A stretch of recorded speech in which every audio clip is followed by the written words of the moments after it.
সম্মানিত দর্শক শ্রোতা, দুরন্ত অনলাইন স্কুলের পক্ষ থেকে আপনাদেরকে স্বাগত। আমি আমার স্ক্রিন অলরেডি শেয়ার দিয়েছি। তো রিপোর্ট আমরা তৈরি করব মাইক্রোসফট অ্যাক্সেস ডেভেলপমেন্ট প্ল্যাটফর্মে। এই রিপোর্টের অনেক গুরুত্বপূর্ণ কাজ, ঠিক আছে? কারণ প্লিজ একটু মিউট করে নেবেন স্যার। আহসান স্যার, আপনি একটু আনমিউট করে কথা বলবেন। আহসান স্যার, একটু কাইন্ডলি জি, সরি স্যার। আচ্ছা, তো মাইক্রোসফট অ্যাক্সেসে রিপোর্টের অনেক গুরুত্বপূর্ণ কাজ রয়েছে। কিভাবে কাজ রয়েছে? আমরা রিপোর্ট বলতে আসলে কি বুঝি, প্রথমে আমাদের এই ব্যাপারটা একটু জানতে হবে।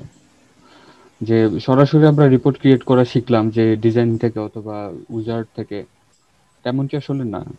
অ্যাকচুয়ালি রিপোর্ট কি, এই ব্যাপারটা আগে আমাদের ক্লিয়ার ভাবে জানতে হবে, ঠিক আছে? তো রিপোর্ট বলতে স্বাভাবিকভাবে আমরা বুঝে থাকি প্রতিবেদন, ঠিক আছে? রিপোর্টে যদি আমরা খুঁজতে যাই তাহলে প্রতিবেদন আসে, তাই না? তো মাইক্রোসফট অ্যাক্সেসে আসলে রিপোর্ট তাহলে কি? এখানেও প্রতিবেদনে আমরা বলবো সেগুলো হচ্ছে নির্দিষ্ট কিছু ফিল্ডের সমন্বয়ে বা আমাদের রিকোয়ারমেন্ট অনুযায়ী কিছু ফিল্ডকে নিয়ে বা ফিল্ডের ডেটাকে নিয়ে আমরা যদি তার একটা আউটপুট পেতে চাই, বা যদি হার্ড কপি যেটিকে বলা হয় প্রিন্ট আউট কপি যদি আমরা পেতে চাই, তাহলে সেটি হবে মাইক্রোসফট অ্যাক্সেসে রিপোর্ট। বুঝতে পারছি স্যার? অর্থাৎ হচ্ছে আমাদের কাঙ্ক্ষিত ডেটাগুলোকে সুবিন্যস্ত আকারে আমরা যদি প্রিন্ট আউট করি তাহলে সেইটাই হবে মাইক্রোসফট অ্যাক্সেসের রিপোর্ট। আচ্ছা, রিপোর্ট কি, এই ব্যাপারে আমরা বুঝতে পেরেছি। এখন আসা যাক, রিপোর্ট আসলে বিভিন্ন ধরনের হতে পারে।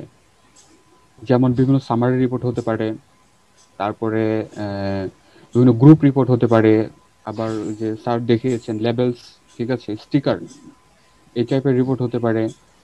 বিভিন্ন ধরনের রিপোর্ট হতে পারে। এরপরে রিপোর্ট তৈরির কিছু ব্যাপার রয়েছে, অর্থাৎ মাইক্রোসফট অ্যাক্সেসের রিপোর্ট আমরা কিভাবে তৈরি করব সেটির কিছু প্রসেস রয়েছে। তো প্রসেসগুলো মাইক্রোসফট অ্যাক্সেসে দেওয়া আছে, আমাদের বেশি কষ্ট করতে হবে না। তো আমরা একটু ডেটাবেস প্রজেক্টে আসতে পারি। আমরা যদি সরাসরি চলে আসি ক্রিয়েটে, তাহলে রিপোর্টস একটি সেকশন আমরা দেখতে পাচ্ছি, বা রিপোর্টস একটি গ্রুপ। তো এখানে রিপোর্ট, যেটি হচ্ছে অটো রিপোর্ট বলা হয়, বা এখানে যদি হিট করা হয় যে টেবিল অথবা কুয়েরি সিলেক্টেড থাকবে, ওইটার এগেইনস্টে একটি রিপোর্ট অটোমেটিক জেনারেট হয়ে যাবে। সেটি হচ্ছে এই রিপোর্ট, যেটিকে আমরা অটো রিপোর্ট বলবো, ঠিক আছে? এরপর হচ্ছে রিপোর্ট ডিজাইন এবং ব্ল্যাঙ্ক রিপোর্ট। এই দুটো মোটামুটি একই রকম, তবে যদি ব্ল্যাঙ্ক রিপোর্ট নিয়ে কাজ করা হয় তাহলে সবচেয়ে ভালো হয়, কারণ আমরা আমাদের মতো তো ডিজাইন করে নেব, ঠিক আছে? আর যদি ব্ল্যাঙ্ক রিপোর্ট নিয়ে কাজ করা হয় তাহলে ব্ল্যাঙ্ক রিপোর্ট মোটামুটি এই এই যে রিপোর্ট, যে অটো রিপোর্ট রয়েছে এবং রিপোর্ট ডিজাইন রয়েছে, এর মাঝামাঝি আমরা রাখতে পারি।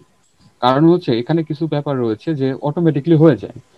যেমন নির্দিষ্ট কিছু ফিল্ডের হাইট এবং উইথের ব্যাপারগুলো যদি ব্ল্যাঙ্ক রিপোর্ট সিলেক্ট করে আমরা করি তাহলে অটোমেটিকলি হয়ে যায়। সেটা আমি একটু পরে দেখাচ্ছি, ইনিশিয়ালি একটু আমরা জানি ব্যাপারগুলো। হ্যাঁ, তারপর হচ্ছে উইজার্ড, রিপোর্ট উইজার্ড। এটি হচ্ছে স্টেপ বাই স্টেপ কিছু ব্যাপার ফলো করে যদি রিপোর্ট তৈরি করা হয় তাহলে সেটি হবে উইজার্ড, রিপোর্টের উইজার্ড, ঠিক আছে? আর হচ্ছে লেবেলস, এটি হচ্ছে স্টিকার। অর্থাৎ স্যার একটু আগে প্রজেক্টে দেখিয়েছেন, ঠিক ওইভাবে আমরা যদি কোনো কিছু তৈরি করতে চাই তাহলে লেবেলস আমরা ইউজ করব। আচ্ছা, তাহলে এই ব্যাপারগুলো বুঝতে পারছি। এখন আমাদের একটু শর্টে জানা দরকার রিপোর্টের একটা, যদি আমরা ব্ল্যাঙ্ক রিপোর্ট সিলেক্ট করি তাহলে একটি রিপোর্ট আমরা রিপোর্ট 1 দেখতে পাচ্ছি, তাই না? তো এই রিপোর্টের বেশ কিছু, কি বলে ওটাকে, সেকশন রয়েছে বা পার্ট রয়েছে, ঠিক আছে? তো এই পার্টগুলো আমাদের একটু জানতে হবে, তাছাড়া আমরা রিপোর্ট তৈরি করতে পারবো না। আমরা কি শুধু সবসময় ডিটেলসে কাজ করব? তেমনটি আসলে না। অনেক সময় আমাদের রিপোর্টের ফুটার নিয়ে কাজ করা লাগতে পারে, পেজের হেডার নিয়ে কাজ করা লাগতে পারে। তো এই ব্যাপারগুলো অ্যাকচুয়ালি কি বা কোথায় কি রাখলে কি হবে এটা যদি না জানি তাহলে তো রিপোর্ট তৈরি করতে পারবো না। সব রিপোর্ট তো ডিটেলস দিয়ে হবে না, ঠিক আছে? তো আমরা একটু শর্টে জানার চেষ্টা করি আসলে এই সেকশনগুলো আসলে কি, ঠিক আছে?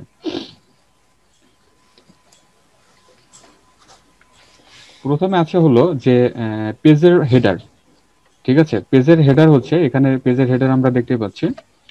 এই পেজের হেডার যদি সিলেক্ট করা হয় তাহলে নিচে যে অংশটুকু আমরা দেখতে পাচ্ছি এটিকে আমরা ছোট বড় করতে পারবো। যদি বড় করা দরকার হয় তাহলে এখানে ধরে জাস্ট আমরা নিচে ড্র করলেই বড় হবে, বা টানলেই কিন্তু বড় হবে। আবার যদি ছোট করা দরকার হয় ছোট করতে পারবো, অর্থাৎ আমাদের রিকোয়ারমেন্ট অনুযায়ী আমরা ছোট বড় করে নিতে পারবো শুধু পেজের হেডার। ঠিক আছে, এখন এই পেজের হেডারে আমরা কি কি রাখতে পারবো তার আগে আমাদের আরেকটা ব্যাপার জানতে হবে, সেটা হচ্ছে রিপোর্টের হেডার আমাদের নিতে হবে। তো রিপোর্টের হেডার নেওয়ার জন্য আমরা জাস্ট যে কোনো এক জায়গায় যদি মাউস রাইট বাটন ক্লিক করি তাহলে এইখানে আমরা দেখতে পাচ্ছি পেজ হেডার অবলিক ফুটার, এটি কিন্তু সিলেক্টেড দেখা যাচ্ছে এই পাশে। কিন্তু নিচেই লক্ষ্য করি আমরা রিপোর্ট হেডার অবলিক ফুটার সিলেক্ট করা নেই। ঠিক আছে, আমরা দেখতে পাচ্ছি নিশ্চয়ই। তো এখানে যদি আবার ক্লিক করা হয় তাহলে আরো কিছু অতিরিক্ত অপশন আমরা দেখতে পাচ্ছি আমাদের এই রিপোর্টে অ্যাড হয়ে গিয়েছে, অর্থাৎ সেকশন। ঠিক আছে, বা আমরা এটিকে ব্যান্ডও বলতে পারি। ঠিক আছে, তো এখন লক্ষ্য করি আমরা যে রিপোর্টের হেডার কিন্তু আমরা পেয়ে গিয়েছি, এবং এখানে কালার আমরা দেখতে পাচ্ছি, অটোমেটিক একটা কালার কিন্তু সিলেক্টেড হয়ে আছে বাই ডিফল্ট। ঠিক আছে, এখন রিপোর্ট হেডার এখানে আমরা কি কি তথ্য রাখতে পারবো। রিপোর্টের হেডারে আমরা রাখতে পারবো বিভিন্ন ধরনের টাইটেল, অর্থাৎ আমরা কিসের রিপোর্ট তৈরি করতেছি, আমরা কি ব্যাপারে রিপোর্ট তৈরি করতেছি সেটির টাইটেল আমরা এই রিপোর্টের হেডারে রাখতে পারবো। ঠিক আছে, এখন এখানে যদি রাখা যায় কোনো টাইটেল যদি আমরা রাখি তাহলে শুধুমাত্র একটি পেজে সাপোর্ট করবে, বা একটি পেজে শুধু ডিসপ্লে হবে। ঠিক আছে, শুধু প্রথম যে পেজটি থাকবে, ধরা যাক আমার একটা রিপোর্টে 15টি পেজ রয়েছে, তাহলে আমি এখানে যে টাইটেল ইউজ করব ওই টাইটেলটা শুধুমাত্র 1 নাম্বার পেজে ডিসপ্লে হবে, বাকিগুলোতে হবে না। ঠিক আছে, শুধুমাত্র একটি পেজের জন্য এই টাইটেলটা প্রযোজ্য হবে। তাহলে সেটা আমরা ইউজ করব রিপোর্টের হেডার সেকশনে বা হেডার ব্যান্ডে। ঠিক আছে, নেক্সট আসা যাক হচ্ছে পেজ হেডার। এখন দেখেছি আমরা যে রিপোর্টের হেডার, এখন আমরা দেখি পেজের হেডারে যে বিষয়বস্তুগুলো আমরা রাখবো সেগুলো প্রত্যেকটি পেজে ডিসপ্লে হবে। ঠিক আছে, আমরা সাব হেডিং যদি ধরি তাহলে সাব হেডিং যদি আমরা পেজের হেডারের ভিতরে রাখি বা এই সেকশনে যদি আমরা রাখি তাহলে সেগুলো যদি 15টা পেজ থাকে 15টা পেজে ডিসপ্লে হবে, কোনো পেজ বাদ যাবে না। ঠিক আছে, এখানে কি কি রাখতে পারবো, আমরা রাখতে পারি বিভিন্ন ধরনের হেডিং, তারপরে ডেট এন্ড টাইমের ব্যাপারটা আমরা যদি এখানে রাখতে চাই রাখতে পারবো। তারপরে হচ্ছে বিভিন্ন রকম ক্যাপশন আমরা চাইলে এখানে রাখতে পারি। ঠিক আছে, এই যে পেজের যে হেডার রয়েছে এখানে আমরা রাখতে পারবো।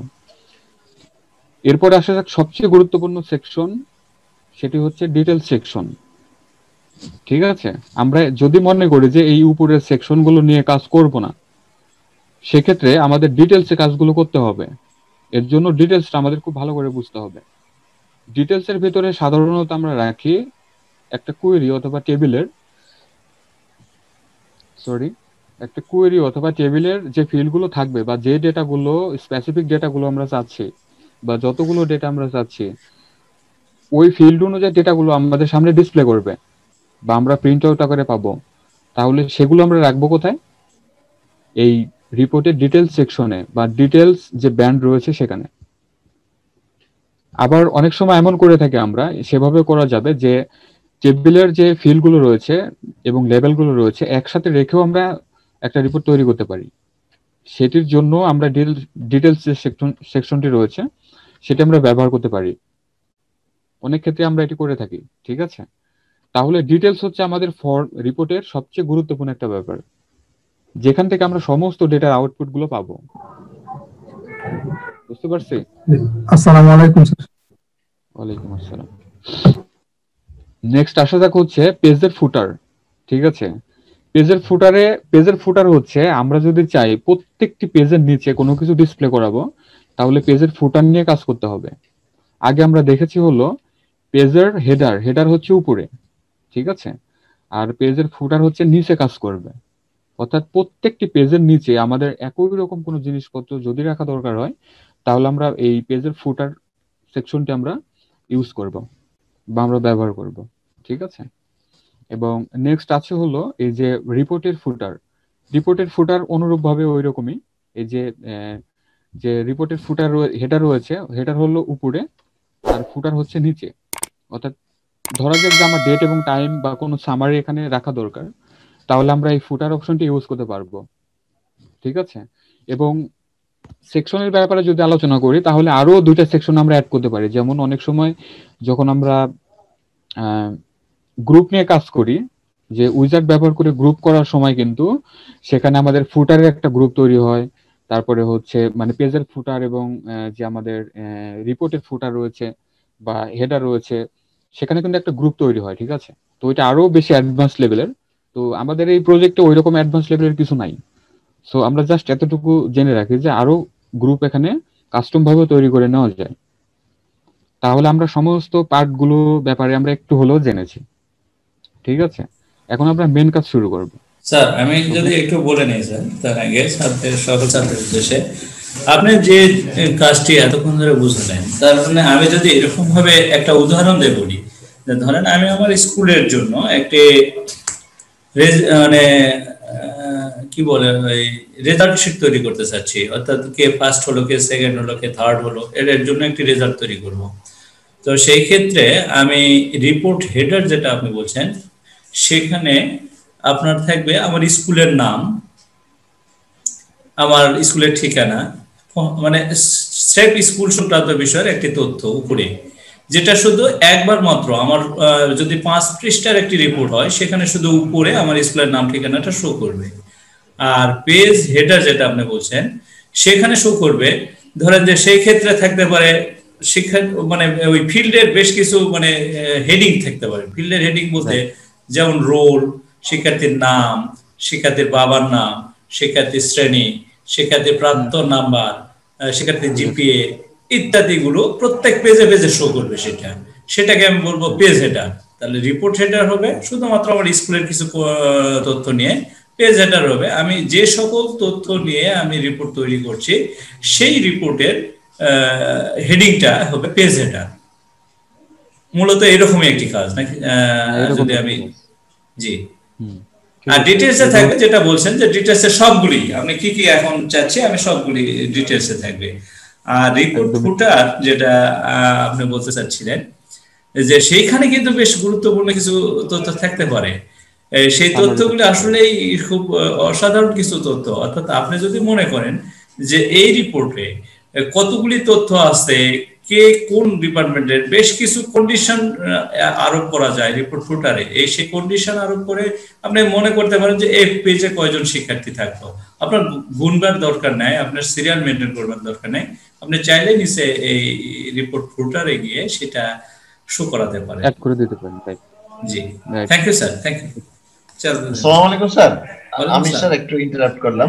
জি, আমরা স্যার এতক্ষণ শুনলাম, আমরা যদি স্যার একটা একটা করে হলেও যদি নমুনা দেখি, ব্যাপারটা মনে হয় আমাদের ক্লিয়ার হয়ে যাবে। হ্যাঁ অবশ্যই অবশ্যই স্যার, সেটাই দেখাবেন। জি স্যার। আচ্ছা স্যার। আচ্ছা, আসসালামু আলাইকুম স্যার, আমার একটা রিকোয়ারমেন্ট ছিল স্যার, যদি সুযোগ দেন। হ্যাঁ প্লিজ স্যার বলেন, রিকোয়ারমেন্ট বলেন। হ্যাঁ, বিষয়টা হচ্ছে এরকম যে অনেক সময় কিন্তু আমরা দেখি যে একজন এমপ্লয়ের ক্ষেত্রে বলি স্যার, যে তার মানে এডুকেশনাল কোয়ালিফিকেশনের যেই সেক্টরটা আছে সেটাকে আমরা সাব ফর্ম হিসেবে তৈরি করলাম, কিন্তু ডিটেলসে তার যেই বায়োডাটা গুলো আছে সেটাকে আমরা নিতে পারি। এই ধরনের যে রিপোর্টটা হবে, সেই ক্ষেত্রে আমরা কি করতে পারি স্যার, এটা বলবেন। আমি একটা যদিও বানিয়েছিলাম এবং সেটা তৈরিও করে অলরেডি করেছি, কিন্তু একাধিক এমপ্লয়ের ক্ষেত্রে এটা কার্যকর হবে কিনা জানি না, অলরেডি আমি করেছি একটা। এটা এই সম্পর্কে আমি কি বুঝাইতে পারছি স্যার প্রশ্নটা? হ্যাঁ বুঝতে পারছি স্যার। ওটা হচ্ছে আমার একটা নির্দিষ্ট ক্রাইটেরিয়া নিয়ে কাজ করতে হবে। তো জি সেটাও স্যার। আমি দেখাবো যে এমন হতে পারে জি যে স্যার। আমার ফর্মে একজন স্টুডেন্টের ডেটাগুলো ডিসপ্লে হচ্ছে, শুধু জি জি ওই ডিসপ্লেকৃত ডেটাগুলো নিয়ে আমি একটা রিপোর্ট ডিসপ্লে করাবো, তাহলে সেটি করা যাবে এবং ওইটাই হচ্ছে বায়োডাটার ক্ষেত্রে অ্যাপ্লিকেবল হবে। ঠিক আছে? আচ্ছা আচ্ছা। আমরা যখন বায়োডাটা তৈরি করব, যে একজনের জন্য একটা করে পেজের বায়োডাটা ডিসপ্লে হবে, বা শুধু তারটাই ডিসপ্লে হবে বা তারটাই পাবো, একাধিক না। ঠিক আছে? তো জি সেটা স্যার। জি অবশ্যই জি। করা যাবে। আচ্ছা সেটা নিয়ে আমরা ডিটেলসে কাজ করতে পারি, ঠিক আছে, সমস্যা নেই। কারণ বায়োডাটার ব্যাপারটা মূলত ডিসপ্লে নিয়ে কাজ, সরি ডিটেলস নিয়ে কাজ করতে হবে, ও অন্য জায়গা আচ্ছা নিয়ে আচ্ছা। নয়, ঠিক আছে। তো যখন যখন স্যার ওই সাব ফর্ম তৈরি করা হবে সেটাও কি ডিটেলস এর মধ্যে পড়বে ওটা? হ্যাঁ, সাব ফর্ম যখন নেওয়া হবে, আমরা তো প্যারেন্ট যে ফর্ম থাকবে, সাব জি যে স্যার, ফর্ম জি জি জি থাকবে, ওইটা নিয়ে তো জি অবশ্যই আমরা কোয়েরি তৈরি করে নেব। জি স্যার, তখন জি তো জি। আর ওখানে অন্য কোনো কিছু থাকলো না, তখন তো সবগুলো ফিল্ড আকারে ডিসপ্লে হবে। তখন আমরা যেখানে খুশি সেখানে নিয়ে আমরা রিপোর্ট তৈরি করতে পারবো, ঠিক আছে, আচ্ছা, সেক্ষেত্রে জি কোনো স্যার। সমস্যা হবে না। Okay sir, thank you sir. Okay, তাহলে আমরা এখান থেকে বের হয়ে এখন আমরা একটু দেখার চেষ্টা করি যে ব্যাপারগুলো আমরা দেখেছি। তো প্রথমে আমরা জানি যে রিপোর্ট কিন্তু আমরা দুই ভাবে তৈরি করতে পারি, ঠিক আছে, মানে দুইটি কন্ডিশনে তৈরি করতে পারি। প্রথম কন্ডিশন হচ্ছে কোনো টেবিলের উপর বেস করে আমরা রিপোর্ট তৈরি করতে পারি, এবং আরেকটা হচ্ছে কোনো কোয়েরি থেকে আমরা রিপোর্ট তৈরি করতে পারি। এখন স্বাভাবিকভাবে প্রশ্ন আসতে পারে যে দুটোর ভিতর তাহলে পার্থক্য কি? যদি টেবিল থেকে আমরা কোনো রিপোর্ট ক্রিয়েট করি তাহলে কি সুবিধা পাবো, আর যদি কোয়েরি থেকে তৈরি করি তাহলে কি সুবিধা পাবো? প্রথমে আসি টেবিলে কোন রিপোর্ট গুলো আমরা তৈরি করবো আগে ওইটা আমাদের জানতে হবে। যেমন দেখা যাক যে আমার স্কুলের শুধুমাত্র আমার স্কুলের হিস্ট্রি গুলো আমার পাওয়া দরকার, বা বৃত্তান্ত গুলো আমার পাওয়া দরকার, ঠিক আছে, সেক্ষেত্রে তো আমার ওই কোয়েরি করা দরকার হচ্ছে না, কারণ স্কুল তো অনলি একটাই আমার এন্ট্রি করা আছে। শুধু আমার স্কুলের নাম, এস্টাবলিশড ইয়ার থেকে শুরু করে বাকি ইনফরমেশন গুলো আমার পাওয়া দরকার হচ্ছে, সেক্ষেত্রে তো আমার কোয়েরি দরকার হচ্ছে না। তাহলে সেক্ষেত্রে আমরা টেবিল থেকে একটা রিপোর্ট তৈরি করে নিতে পারবো, ঠিক আছে। কিন্তু যদি আবার এমন হয় যে আমার কোনো স্টুডেন্টের একজন একজন স্টুডেন্টের ডেটা গুলো নেওয়া দরকার, একটু আগে বলে গিয়েছে, তাহলে কিন্তু আবার ওই টেবিল থেকে করলে হবে না, কারণ সেখানে আমাদের কন্ডিশন দিতে হবে, ক্রাইটেরিয়া ইউজ করতে হবে। সেক্ষেত্রে আমরা তার এগেনস্টে বা ওই টেবিল থেকে আমরা একটা কোয়েরি বিল্ড করে নিব, নিয়ে কুইরির আন্ডারে বা কুইরি থেকে আমরা একটা রিপোর্ট তৈরি করে নিব। তাহলে সেটা হবে সবচেয়ে বেস্ট একটা সলিউশন, এবং এভাবেই করতে হয়, ঠিক আছে। আচ্ছা, যদি কোনো টেবিল থেকে আমরা কোনো রিপোর্ট তৈরি করতে যাই তাহলে টেবিল সিলেক্ট রাখতে হবে, ক্রিয়েটে আসতে হবে, শুধু রিপোর্টে যদি ক্লিক করা হয় তাহলে অটো রিপোর্ট তৈরি হবে, ঠিক আছে। এটার ক্ষেত্রে প্রযোজ্য হবে। সাপোজ ক্লিক করি, ব্যাস আমাদের একটি রিপোর্ট অটোমেটিক জেনারেট হয়ে গিয়েছে। এখন যদি আমরা এই রিপোর্টটিকে সরাসরি ভিউ করি তাহলে সমস্ত ডেটা সমেত আমরা আমাদের এই রিপোর্টটিকে পেয়ে যাচ্ছি, অটোমেটিক তৈরি হয়ে গিয়েছে। এখন যদি আবার আমাদের প্রয়োজন হয় যে এই রিপোর্টটিকে আমরা আবার একটু কাস্টমাইজেশন করব, তাহলে যে কোনো এক জায়গায় মাউস রাইট বাটন ক্লিক করে চলে আসতে হবে ডিজাইন ভিউতে। ডিজাইন ভিউতে আসার পরে আমরা সমস্ত লেআউট গুলো দেখতেই পাচ্ছি। এখান থেকে আমরা কোনো কন্ট্রোলকে বা কোনো ফিল্ডকে যদি ছোট বড় করা দরকার হয় আমরা ছোট বড় করে নিতে পারবো, ঠিক আছে। এখন আমরা লক্ষ্য করি এর আগে যে আমরা ব্যাপারটি দেখেছি যে একটা রিপোর্টের যে সেকশন গুলো থাকে, যে ব্যান্ড গুলো থাকে, দেখুন এখানে রিপোর্টের হেডারে অটোমেটিক আমার যে কোয়েরি আছে বা যে টেবিলটি রয়েছে ওইটার নাম কিন্তু এখানে ডিসপ্লে হচ্ছে, ঠিক আছে। আমরা যদি এই পাশে আসি তাহলে ডেট এন্ড টাইমের ব্যাপারটি দেখতে পাচ্ছি। আচ্ছা, আর একটু ছোট করে দেই, ডেট এবং টাইমের ব্যাপারটি অটোমেটিক ইনক্লুড হয়ে গিয়েছে। রিপোর্টের হেডারের ভিতরে আমরা দেখুন সমস্ত ফিল্ডের যে ক্যাপশন গুলো রয়েছে বা লেবেল গুলো রয়েছে সেগুলো কিন্তু এখানে অটোমেটিক সেট হয়ে গিয়েছে, এবং তার নিচে নিচে সমস্ত ফিল্ড গুলো আমরা দেখতে পাচ্ছি, অর্থাৎ ডেটা ফিল্ড গুলো আমরা দেখতে পাচ্ছি, ঠিক আছে। এরপরে আমরা পেজের ফুটারে যদি আসি তাহলে দেখুন এখানে পেজের নাম্বার গুলো আমরা দেখতে পাচ্ছি, ঠিক আছে, অর্থাৎ কতগুলো পেজ থাকবে, পেজের কাউন্টিং এর ব্যাপারটি কিন্তু আমরা এই সেকশনের ভিতরে দেখতেই পাচ্ছি, অটোমেটিক ইনসার্ট হয়ে গিয়েছে। এবং লাস্ট ওয়ান হচ্ছে রিপোর্টের ফুটারে আমরা কাউন্ট দেখতে পাচ্ছি। এই কাউন্ট হচ্ছে আমার এই টেবিলে যতগুলো ডেটা এন্ট্রি করা আছে তাদের টোটাল কাউন্টিং এখানে দেখাচ্ছে। লাইক 72 যদি হয় 72, বা 100 যদি হয় তাহলে 100 এখানে ডিসপ্লে হবে। তাহলে যে সেকশনের ব্যাপারে আমরা বলেছি সব ব্যাপারগুলো আমরা এখানে পাচ্ছি কি, এখানে ইনক্লুড হয়েছে কি? অবশ্যই হয়েছে, জি ঠিক স্যার, আছে। জি জি সব। তাহলে অটো যদি কোনো রিপোর্ট আমরা তৈরি করতে চাই এখান থেকে আমরা তৈরি করে নিতে পারবো, কিন্তু আমরা অটো তৈরি করব না, আমরা তৈরি করবো আমাদের মতো করে। তাহলে এখান থেকে বের হয়ে যাই, সেভ করার আমার দরকার নাই, ক্যান্সেল করে দিচ্ছি। টেবিল থেকে আর দেখাবো না, ঠিক আছে? আমরা দেখি এখন কোয়েরি থেকে। তাহলে কোয়েরি সিলেক্ট করি বা না করি তাতে কোনো সমস্যা নেই বা আসে যায় না। সরাসরি ক্রিয়েটে এসে আমরা রিপোর্ট ডিজাইন সিলেক্ট করে নেব। নেওয়া হলো, আমরা একটু ছোট করে নিতে পারি প্রথমেই, ঠিক আছে?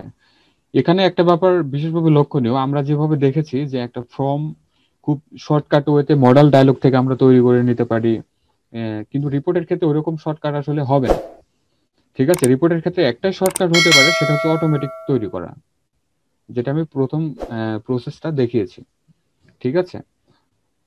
ওইরকম শর্টকাট ওয়ে পাবো না মুস্তাফিজ স্যার, বুঝতে পারছি? তাহলে আমরা ডিজাইন থেকে একটু শর্টকাটে কিভাবে করা যায় সেটি আমরা একটু দেখতে পারি। জি স্যার। ডিজাইন আসার পরে এখন এই ফর্মটা কি আনবাউন্ড, মানে কি কারোর সাথে কোনো লিঙ্ক নেই, কারোর সাথে কোনো সম্পর্ক নেই। তাহলে এখন সম্পর্ক তৈরি করতে হবে। সম্পর্ক তৈরি করতে গেলে রিপোর্ট সিলেক্ট করে নিতে হবে, ঠিক আছে? নেওয়ার পরে প্রপার্টি শিট, দেন ডেটা। ডেটা আসার পরে আমরা জাস্ট এই ড্রপ ডাউনে ক্লিক করব। ড্রপ ডাউনে ক্লিক করার পরে আমার এই ডেটাবেস প্রজেক্টে যতগুলো টেবিল কোয়েরিজ থাকতেছে বা ক্রিয়েট করা আছে সবগুলো লিস্ট আমরা দেখতে পাচ্ছি। তো এখান থেকে আমার দরকার, ধরি এই যে বাংলা ফার্স্ট ইভেন্ট, ঠিক আছে?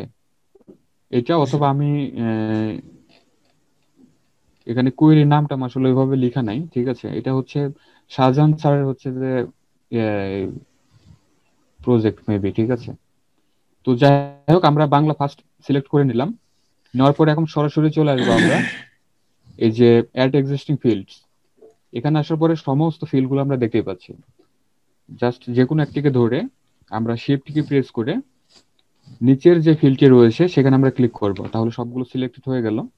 এখন জাস্ট আমরা ড্র্যাগ এন্ড ড্রপ করব, তাহলে ঠিক এই অবস্থায় হয়ে গেল, ঠিক আছে?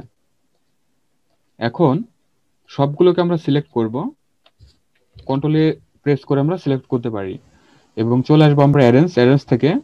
এখানে স্টাকেট এবং ট্যাবুলার দুটি অপশন আছে। আমরা স্টাকেটের ব্যাপার খুব ভালোভাবে মুখস্থ করে ফেলেছি, স্টাকেট করলে কি হবে, সো ওইদিকে আমরা আর যাবো না। এখন আমরা দেখি ট্যাবুলারে ক্লিক করলে কি হয়।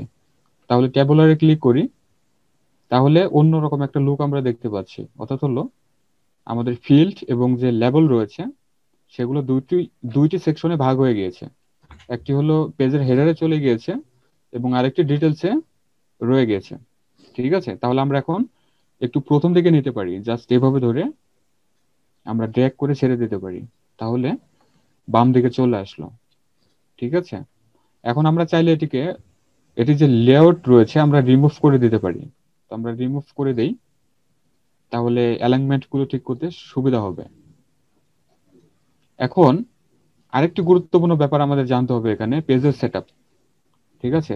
স্যার অলরেডি দেখাইছে, তারপরে আমি একটু দেখাতে চাই। প্রথম হচ্ছে সাইজ থেকে অ্যাপোর্ট সিলেক্টেড দেখা যাচ্ছে।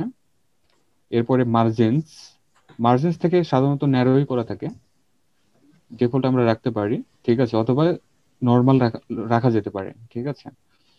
এরপর হচ্ছে শো মার্জিনস। যদি কোনো মার্জিন আমরা ডিসপ্লে করাতে চাই তাহলে এখানে ডিসপ্লে চেকবক্স করা থাকবে। আর যদি চাই শুধু ডেটাগুলো আমরা নিব তাহলে আমরা এই যে প্রিন্ট ডেটা অনলি এটিকে চেক করে রাখতে হবে। এরপর হচ্ছে লেআউট থেকে আমরা প্রোটেট রাখবো, মানে উপর নিচে, ঠিক আছে? তাহলে প্রোটেট থাকবে। এটা ডিপেন্ড করবে আমাদের রিপোর্টের উপরে, যে আমাদের যদি অনেকগুলো ফিল্ড থাকে সেক্ষেত্রে আমাদের পোর্ট্রেট কভার হচ্ছে না, সেক্ষেত্রে আমরা ল্যান্ডস্কেপ ইউজ করতে পারবো, ঠিক আছে? তো আমি ধরলাম আমার পোর্ট্রেট রাখা দরকার থাকলো। এরপরে কলামস রয়েছে, অর্থাৎ আমার এই রিপোর্টে কয়টি কলাম আমি বিভক্ত করব, কতগুলো কলাম থাকবে সেই ব্যাপারটা আমরা তৈরি করে নিতে পারবো। তার জন্য কলামসে ক্লিক করতে হবে। তাহলে এখানে ডুয়েল কাজ আমরা দেখতে পাচ্ছি। একটি হলো পেজ সেটআপের ব্যাপারটিও আমরা কিন্তু এখান থেকে করে নিতে পারবো। আবার যদি ক্যান্সেল করে দেই পেজ সেটআপে আসি তাহলে কিন্তু কলামস আমরা দেখতে পাচ্ছি, ওই একই জিনিস, ঠিক আছে? তাহলে প্রিন্ট অপশন থেকে আগে শুরু করি। আমার টপে কতটুকু রাখতে হবে, এরপর সাইজ যদি আমরা কোনো ডকুমেন্ট তৈরি করি বা কোনো করসপন্ডিং যদি আমরা করি তাহলে সেক্ষেত্রে 0. আমরা এখানে রাখতে পারি হচ্ছে এরপর সাইজের জন্য 70 অথবা 80 আমরা রাখতে পারি, ঠিক আছে? তো এখানে 0 মূলত কাউন্ট হবে না, শুধু 7 ডিসপ্লে হবে, ঠিক আছে? আমরা যদি বাইরে ক্লিক করি তাহলে দেখি যেখানে 0 কিন্তু ডিসপ্লে হচ্ছে না, হবে না, কিন্তু স্বাভাবিক মাপ হচ্ছে 70 বা 80 এরপর সাইজ পেজের ক্ষেত্রে, ঠিক আছে। এরপর হচ্ছে বটম, বটম থেকে শুরু করে বাকি যেগুলো আছে আমরা 0.5 রাখতে পারি। তো 0.50 লেফটে কিছুটা চেঞ্জ করা দরকার আছে। লেফটে সাধারণত এফোর সাইজের ক্ষেত্রে রাখা হয় 0.80 অথবা 90 অনেকে রাখে, তো আমি 80 রাখি। এবং রাইটে হচ্ছে আমার 0.50, তাহলে আমার একটা পেজের মাপ কিন্তু দেওয়া হয়ে গেল, ঠিক আছে। এরপরে ওই যে আগে আমরা দেখেছি এখানে যে এই যে প্রিন্ট ডেটা অনলি, এই ব্যাপারগুলো আমরা এখানেও দেখতে পাচ্ছি, এই যে প্রিন্ট ডেটা অনলি। তো আমরা এটা আপাতত রাখবো না, আমরা এখন পরের ট্যাবে আসব, পেজ। পেজে আসার পরে প্রোটেক্ট সিলেক্ট করাই আছে, আর আমাদের দরকার নাই। এফোর সাইজ সিলেক্ট করাই আছে, দরকার নাই। সোর্স হচ্ছে আমরা যে প্রিন্টার ইউজ করব, প্রিন্টারে কোথা থেকে পেজটি নিবে ওইটা হচ্ছে সোর্স, ঠিক আছে। এখানে ট্রে 1 2 3 থেকে শুরু করে অনেক কিছু দেওয়া আছে। তো সাধারণত অটোমেটিক্যালি থাকে, কারণ ট্রে 1 এর পেজ যদি শেষ হয় তাহলে পেজ 2 ট্রে 2 থেকে অটোমেটিক নিবে, সেজন্য হচ্ছে অটোমেটিকলি সিলেক্ট, ঠিক আছে। অর্থাৎ প্রিন্টারের প্রথম ফিট, সেকেন্ড ফিট এভাবে কিন্তু ড্রয়ার থাকে, ঠিক আছে। আমরা পেজ যেখানে দেই, তো কোনো কারণে যদি উপরে শেষ হয় তাহলে নিচে থেকে অটোমেটিক নিয়ে নেবে, সেই ব্যাপারটি হচ্ছে সোর্স। এরপরে হচ্ছে ডিফল্ট প্রিন্টার। আমরা যদি চাই কোনো প্রিন্টারের স্পেসিফিক কোনো প্রিন্টার সিলেক্ট করব তাহলে করতে পারবো। তো সেক্ষেত্রে আমরা ইউজ স্পেসিফিক প্রিন্টারে ক্লিক করলে প্রিন্টার একটি বাটন এনেবল হয়ে যাবে, এখান থেকে আমরা প্রিন্টারটি সিলেক্ট করে দিতে পারবো। যতগুলো প্রিন্টার ইনস্টল করা থাকবে তার লিস্ট আমরা এই পাশে দেখতে পাবো, ঠিক আছে। তো এদিকে গেলাম না, ক্যান্সেল করে দিয়ে বের হয়ে যাচ্ছে। ডিফল্ট থাকবে, ডিফল্ট অর্থ হচ্ছে এইটা, এই যে প্রিন্টার এন্ড স্ক্যানারে যদি আমরা আসি উইন্ডোজ থেকে, তাহলে এটা হচ্ছে আমার ডিফল্ট প্রিন্টার। এই যে দেখুন ডিফল্ট অফলাইন দেখাচ্ছে, তার মানে আমার প্রিন্টারটা এখন অ্যাক্টিভ নাই, অর্থাৎ অন করা নেই, অফ করা আছে। যে প্রিন্টারটি ডিফল্ট করা থাকবে ওইটার এখানে ডিসপ্লে হবে ডিফল্ট, ঠিক আছে, বুঝতে পারছি। তাহলে যেটা এখানে ডিফল্ট করা থাকবে ওইখানে গিয়া ওইটাই ধরে যাবে অটোমেটিক বা ডিফল্ট হিসেবে। তো আমার এইচপির প্রিন্টার, আমি যদি এখান থেকে বের হয়ে আসি, আমরা যখন প্রিভিউ করব দেখবো ব্যাপারটা। এরপর আসি কলামস। কলামস হচ্ছে যে আমার রিপোর্টগুলো অনেক সময় এমন হতে পারে যে আমার, যেমন স্যার দেখালো যে আমরা লেবেল যখন তৈরি করব, আমরা কি পেজ বেশি বেশি অপচয় করব? অবশ্যই না, কারণ একটা পেজে যতগুলো লেবেল আমার দরকার বা যতগুলো রাখা যায়, লাইক আমি যে পেজের মাপ দেখাইছি ওইটা না, আমরা যদি চাই আরো কমায় দিতে পারবো, উপরের দিকে কমায় দিতে পারবো। আমরা যদি চাই 10-12টা ডিসপ্লে করানোর জন্য, তাহলে কিন্তু আমরা সেখানে ডিসপ্লে করাতে পারবো, অর্থাৎ আমাদের এই রিপোর্টে ডিসপ্লে করাতে পারবো, ঠিক আছে। তো কলাম আমাদের রিকোয়ারমেন্ট অনুযায়ী আমরা দিতে পারবো ইচ্ছে মতো, স্যার দেখাইছে। এবং রো স্পেসিং হচ্ছে আমার একটা সেকশন থেকে, মানে একটা রিপোর্টের সেকশন থেকে আরেকটা দূরত্ব বা গ্যাপ কতটুকু হবে।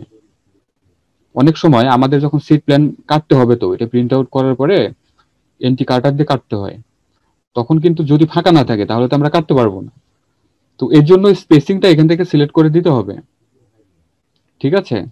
আমরা চাইলে 0.15ও দিতে পারি অথবা 20 দিতে পারি, আমাদের মতো আমরা দেখে দেখে ঠিক করে নেব, বুঝতে পারছি স্যার? আচ্ছা, এরপরে কলামের সাইজটা যেখানে চেঞ্জ করার কোনো কিছু দরকার নাই, কিন্তু আমরা যদি এখানে কলাম চেঞ্জ করি তাহলে আরেকটা নতুন জিনিস আমরা দেখতে পাবো। যেমন ধরা যাক আমি এখানে দিলাম সাপোজ 3 কলাম, তাহলে এইখানে এই যে কলাম লেআউটের এখানে কিন্তু আমরা একটি প্রিভিউ দেখতে পাচ্ছি, ঠিক আছে। এই যে ডাউন দেন অ্যাক্রস এবং অ্যাক্রস দেন হচ্ছে ডাউন, অর্থাৎ কিভাবে ডিসপ্লে হবে, মানে উপর থেকে নিচে যাবে না ডান দিক থেকে বাম দিক যাবে, এই ব্যাপারটা কিন্তু ডিসপ্লে দেখাচ্ছে।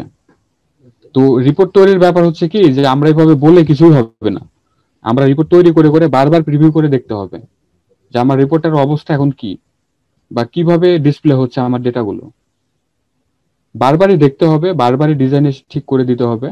এইভাবে মূলত রিপোর্টগুলো তৈরি করতে হবে। তো আমি ওকে করলাম। এখন যদি আমরা এই রিপোর্টটিকে আমি ভিউ করি তাহলে কিন্তু সঠিক মাপে পাবো না। কেন পাবো না?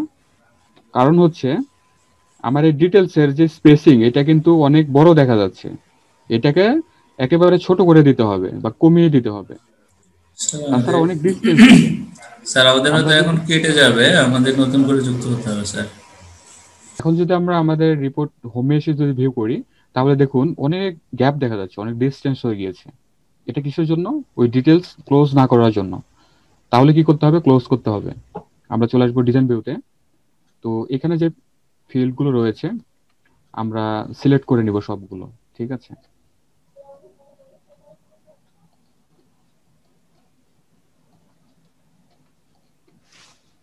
আমরা সিলেক্ট করার জন্য এভাবে ধরে আমরা সিলেক্ট করে নিব এবং আপ যে অ্যারো কিটি রয়েছে আমরা ইউজ করব, ঠিক আছে। তাহলে ক্লোজ হলো।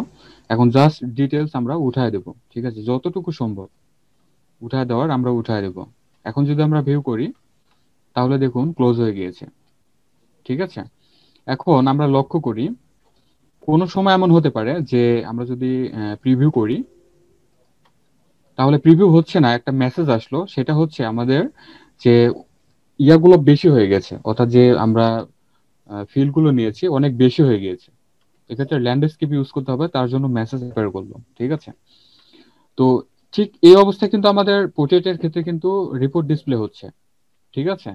কিন্তু অনেক সময় দেখা যায় যে আমরা যখন আমাদের রিপোর্টে সিলেক্ট করি একটা কি বলো এটাকে, একটা শ্যাডোর মতো ডিসপ্লে হয়, ঠিক আছে। আমরা আপনারা কি স্যার লক্ষ্য করেছেন কিনা জানি না, যেমন যদি রিপোর্ট ভিউতে আসি দেখবেন যে কিছু সেকশন পুরোটাই সিলেক্টেড থাকে, ঠিক আছে। তো সেখানে ওই যে ক্যান গ্রো নামের একটা অপশন আছে, তো সেইটা যদি আমরা আমাদের ডিজাইন ভিউতে আসি এবং প্রপার্টি শিটে যদি আসি তাহলে আদারে না, আদারে কিছু পাবো না। তার আগে রিপোর্ট সিলেক্ট করে নিতে হবে, এই জন্য প্রপার্টি গুলো আসতেছে না, সরি ফরম্যাটে আসতে হবে।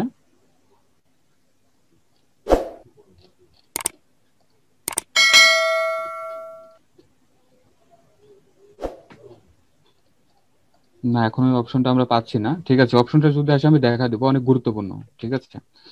আমরা সেভ করি।